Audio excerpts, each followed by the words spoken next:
तर मी इथे उठून गेले होते सकाळी 4 वाजता. इथे मी माझ्या माऊसाठी मखाने वगैरे रोस्ट केले तिला खायला आणि इथे आम्ही निघालो आणि छान वातावरण होतं, थंडी होती आणि आम्ही चाललो होतो. तर इथे आम्ही मध्ये मग गाडी थांबवून थोडा चहा वगैरे घेतला आणि CNG भरण्यासाठी गाडी थांबवली होती. इथे भरपूर लाईन होती. मग आमचा थोडा टाईमपास चालू होता आणि ही माझी मम्मी बघा हिचं कुठेही चालू होऊन जातं मशरी लावायला.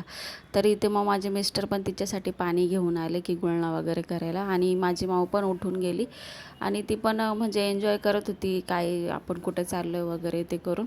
आणि तिला ना इथे कानाजवळ फूल लावायची सवय आहे ना, तर तिला असं वाटलं की हे पण फूलच आहे. ते झाडाचं पान तोडून आणलं आणि ते पण तिने बोलते मम्मा लाव मम्मा लाव. मग मी तिला दिलं ते कानाजवळ फूल लावून आणि ह्या हॉलमध्ये ती बघत होती हे काय आहे काय नाही अशा उच्च पद्धतीला चालू असतात. नंतर आम्ही पोचलो आम्हाला जिथे पोचायचं ते. तर आजचा व्लॉग कसा वाटला नक्की सांगा आणि भेटूया नेक्स्ट व्लॉगमध्ये. चला बाय.